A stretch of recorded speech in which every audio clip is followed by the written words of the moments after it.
میں بھی کہتا ہوں کہ عرش والے میری توقیر سلامت رکھنا، فرش کے سارے خداؤں سے الجھ بیٹھا۔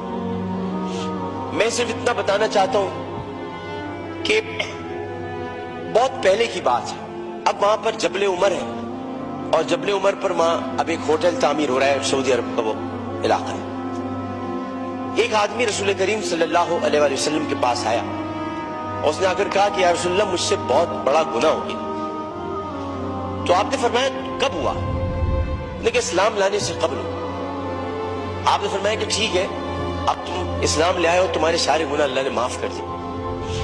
اس نے کہا آپ میری بات سن لیجیے رسول اللہ، میں آپ سے بات کرنا چاہتا ہوں، اپنے دل کا بوجھ ہلکا کرنے لگا۔ آپ نے کہا کہو تم کیا کہنا چاہتے ہو؟ اس نے کہا یا رسول اللہ میری ایک بچی تھی، میری ایک بچی تھی، اور میں اس بچی کو جب وہ 5 سال کی ہوئی تو میں اس بچی کو کہا میں چلو تمہیں جنگل لے کے چلتا ہوں، اور میں اس کو لے کر چلا۔ جناب اسپیکر توجہ چاہوں گا، میں اس کو جنگل لے کر چلا۔ اب میں اس لیے لے کر چلا کیونکہ میری عزت پر حرف آ رہا تھا کہ میرے گھر بچی کو پیدا ہوئی۔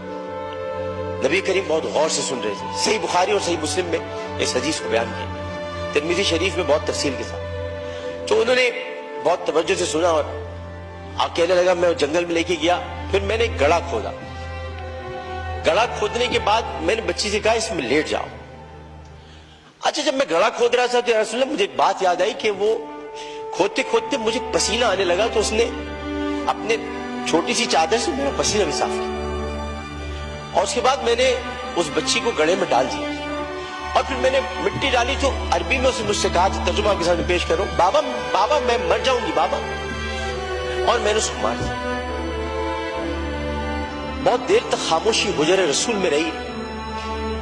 اس نے دیکھا تو رسول کریم صلی اللہ علیہ وسلم رو رہے تھے، خاتم النبیین، سید المرسلین، شفیع المذنبین، انیس الغریبین، رحمت للعالمین، راحت العاشقین، مراد المشتاقین، شمس العارفین، سراج السالکین، مصباح المقربین، محب الفقراء والغرباء والیتام والمساکین۔ ہمیں سکھاتے ہو، ہمیں سکھاتے ہو، ہم تو ختم نبوت کے محافظ، ہمیں سکھاتے ہو سید الثقلین، نبی الحرمین، امام القبلتین، بصیرتنا فی الدارین، صاحب قاب قوسین، محبوب رب المشرقین ورب المغربین، جد الحسن والحسین، مولانا مولا الثقلین، ابی القاسم محمد بن عبداللہ۔ پر درمیان میں نہ بولو، حدیث کے درمیان نہیں بولو۔ اس کے بعد نبی کریم صلی اللہ علیہ وسلم نے یہ کیا کہ ان کے زار و قطار آنسو بہنے لگے، اور انہوں نے کہا کہ قسم اس پروردگار کی جس کے قبضے میں محمد کی جان ہے صلی اللہ علیہ وسلم، اگر تو اسلام نہ لاتا تو میں تجھے سر عام سب کے سامنے تیری گردن اڑاتا۔ یعنی مطلب یہ ہوا کہ نبی کریم نے بہت پہلے بتا دیا تھا کہ بچیوں کے ساتھ ظلم کرنے والوں کو سر عام ان کی گردن کاٹی جائے گی۔ یہ اصول متعین کر دیا تھا محمد مصطفیٰ، یہ سزا متعین کر دی۔ ظلم کرنے والا جناب اسپیکر کوئی صنف نہیں رکھتا، خدا کے لیے اسے مرد نہ کہے، خدا کے لیے اسے عورت نہ کہے۔ ظالم کی صنف نہیں ہوتی، ظالم کی صنف نہیں ہوتی، ظالم نہ مرد ہوتا ہے، ظالم کو مرد نہیں کہتے۔ میرے بھائی نے کہا ہے فیصل بانڈے نے میں نامرد بنا دوں گا، ارے وہ تو ہے ہی نامرد، جو عورتوں کی عزت لوٹتے ہیں کیا نامرد بناؤں، وہ تو ہے ہی نامرد۔ ہم ظالم کی صنف مقرر کر کے معاشرے کو پھر تقسیم کرتے ہیں۔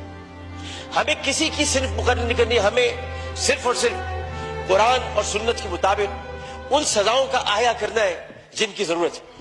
بحث ہمیں یہ کرنی ہے کہ انسانیت کی تذلیل ہوئی، بحث ہمیں یہ کرنی ہے کہ ہم کیا کر رہے ہیں، بحث ہمیں یہ کرنی ہے کہ اگر ہم ریاست مدینہ کے دعوے دار ہیں تو ریاست مدینہ میں اگر ایسا واقعہ ہوتا تو ہم کیا کرتے۔ ہمیں یہ کرنا ہے، ہمیں قانون سازی کرنی ہے، ہمیں اسمبلی میں بیٹھ کر اس معاملے کو مل جل کر حل کرنا ہے۔ جبکہ قرآن کہتا ہے ان الصفا والمروہ من شعائر اللہ، جب اللہ نے 2 پہاڑوں کو مروہ اور صفا کو عزت دے دی تو پھر ان کی عزت کیوں نہ اتاری جائے، جنہوں نے پہاڑوں کے نام پر عزت دینے والے پروردگار کی پیدا کی ہوئی مروہ کو بے عزتی کے ساتھ اس کی عصمت دری کی، ان کی عزت کیوں نہ اچھالی جائے، ان کی گردن کیوں نہ کاٹی جائے، ان کو سر عام پھانسی کیوں نہ دی جائے۔ جناب اسپیکر، میں آپ سے صرف یہ بات کہنا چاہتا ہوں، میں شکریہ ادا کرتا ہوں اپوزیشن بینچز کا بھی، میں شکریہ ادا کرتا ہوں اپنی پارٹی کا بھی، میں سب کا شکریہ ادا کرتا ہوں کہ جو اس وقت اس درد کو سمجھ رہے ہیں، جو درد کو سمجھ کر بات کر رہے ہیں، اور جو نہیں چاہتے کہ اس وقت سیاست ہو، ہم میں سے کوئی نہیں چاہتا، اور جو ان باتوں پر سیاست کرے گا معذرت کے ساتھ، پھر وہ سیاست کر رہا ہے، عبادت نہیں کر رہا، وہ عبادت نہیں کر رہا۔ یہ اس وقت عبادت کا مرحلہ ہے، اور عبادت صرف 5 وقت پروردگار کے سامنے سر جھکانے کا نام نہیں ہے۔ عبادت ظالم و جابر حاکم کے سامنے کلمہ حق کہنا بھی ہے، اور عبادت اپنی جگہ پر رہتے ہوئے جو اللہ تعالیٰ نے قوت گویائی عطا کی ہے، اور 5 سوالات جب حشر میں کیے جائیں گے، کہاں سے کمایا تھا، کیسے کمایا تھا، جوانی کہاں گزاری، بولنے کا علم دیا تو بولے کہ نہیں بولے، ما کنت تقول فی ھذا الرجل، اس رسول کے بارے میں تمہارا کیا خیال ہے، کیا جانتے ہو، اس وقت ہماری زبانیں گم ہو کر نہ رہ جائے۔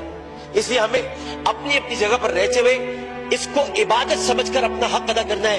میں اتنا کہنا چاہوں گا آخر میں، جناب اسپیکر، میں اس ایوان سے ہاتھ جوڑ کر مطالبہ کرتا ہوں، بحیثیت ان کا ساتھی، بحیثیت رکن قومی اسمبلی، انہی کا ساتھی، انہی کا بھائی ہوں، اپنی بہنوں کا بھائی ہوں، اپنے جب ہمارے اپوزیشن والے ان کی بہنوں کا بھائی ہوں، صرف اتنا کہنا چاہتا ہوں کہ اس اسمبلی میں ہم پتہ نہیں کب رہے، کب تک رہے، کیا رہے، ہمیں نہیں پتا، لیکن ہم جتنے دن بھی رہے، یہ اسمبلی ایک تاریخ بن جائے کہ ہم نے، یہ اسمبلی نے قرارداد منظور کی تھی اور بل بنایا تھا کہ بچیوں کو میں ہر قتل کی بات ہے، بچیوں کی عصمت دری کرنے والوں کو سزائے موت دی جائے۔ شکریہ جناب۔